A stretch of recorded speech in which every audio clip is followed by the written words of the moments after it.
National Summit on Gender-Based Violence and Femicide from the 1st to the 2nd of November at the St. George's Hotel here in Johannesburg. The summit seeks to address the gender-based violence scourge which has become prevalent in this country. The civil society and the international community will also take part in the coordination and the deliberations that will also transpire during the conference. Gender-based violence encompasses any kind of violence, and it can be physical, sexual, emotional and psychological. We talk about the summit with Professor Olive Shisana. She is the special advisor to the presidents, and she joins us now live from our studios here in Johannesburg. Good afternoon to you, Prof. Thank you so much for coming through. Good afternoon. Now, I believe the summit is in response to, the scourge of violence, the request by thousands of women who marched to the union buildings in August this year. But most importantly, this was also mentioned by President Cyril Ramaphosa on National Women's Day. Yes. I think the problem of gender-based violence in our country has reached epidemic proportions. We are seeing the gruesome murder of women. We've seen the violation of the rights, the human rights of women. We are seeing women standing up now and saying enough is enough. So they organize themselves around the country. Thousands of them went to Parliament, went to the Constitutional Court, went to the Union building to say enough is enough. They came in with a clear plan of action of what it is they want government to actually do. And one of the demands they made was that there should be a summit on gender. Yep. And Prof, the overall view of South Africans is that we've seen many summits taking place in South Africa, which are talk shops. How different will this one be in terms of, coming up with concrete plans and the way forward in terms of fighting the scourge of violence? I have to learn from the previous summits that have just taken place. If you look at the job summit, they were able to come up with concrete action in terms of what each partner is supposed to do to deal with the job situation, unemployment situation in the country. Secondly, I have to learn from the investment summit that has just been held. It's extremely successful. 290 billion rand has actually been pledged.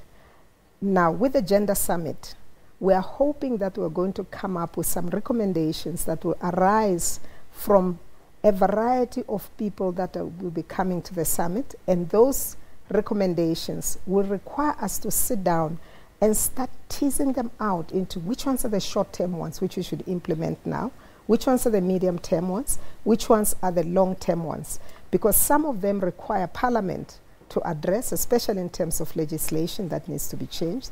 Some of them require changes in the way in which victims of gender-based violence are actually managed. Others require us to think about interventions to prevent gender-based violence. So we really need to work through very carefully with all the partners to come up with very clear recommendations that will be implemented. And I can tell you this summit is very different from other summits that you might have had or meetings that you might have had on gender issues, in the sense that the president is saying we in government may have not done enough in terms of dealing with this gender-based violence because we are seeing increases in the rates of gender-based violence. We're just reporting now on an incident that happened in Vlakfontein, south of Johannesburg. 7 people have been killed, 3 adults and 4 children. So this surely shows that, it looks like it's not going away. It's not going away, particularly that the perpetrators are intimate partners. They are family members. They are people that know them. So it's very, very difficult to deal with that kind of situation within the household, which means that we've got to look at the root causes of the problem. And some of the root causes of the problem are societal acceptance of gender-based violence.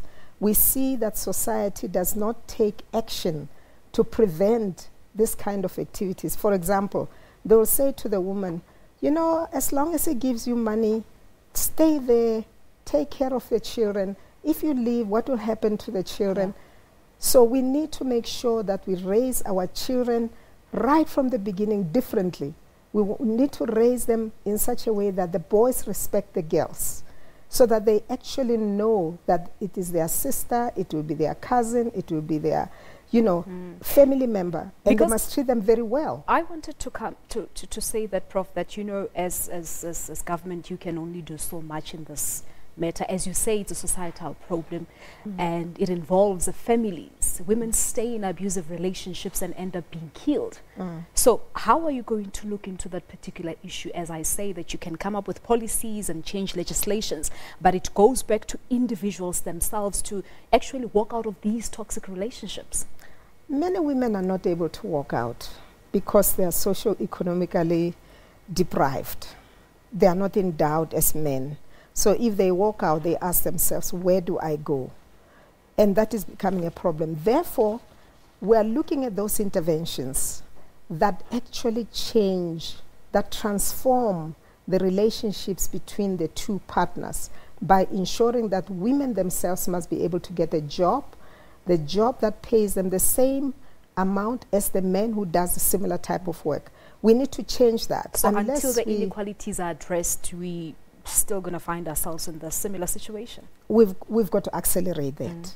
We have to accelerate that. We must be intolerant of what we are seeing in society. And until society is intolerant of this gender-based violence, this killing, femicide that we are seeing in South Africa, until families, societies, and everyone is really outraged and takes action, will not be able to make a difference. All right, a quick one on this, Prof. The summit was supposed to have taken place in September, but it was postponed to this coming Thursday. And part of the reasons provided was that government wanted to be able to broaden attendance. Who is likely to attend the conference? Let me start by telling you that initially we had 500 people that were going to come to the summit, and the discussion from government was that really we need to be inclusive. So we decided to include people who are oversubscribed. We're more than 1,000 people, and the 1,000 people is a cross-section of the population. You are starting with people in the rural areas, in the marginalized communities, the elites, everyone who has interest in this. The politicians are going to be there from parliament. The grassroots organizations are going to be there that address women in many, many areas, including the young women, the older women, the LGBTI, all of those women that are dealing with it. It is a major. All right. Prof, we'll leave it at this, and surely we'll have this conversation post the summit. Thank you so much for coming through. You're very much welcome, and thank you so much. Thank you so much. Professor Olive Shisana is the Special Advisor to President Cyril Ramaphosa, talking to us about this Gender-Based Violence and Femicide Summit that is scheduled to take place this coming Thursday here in Johannesburg.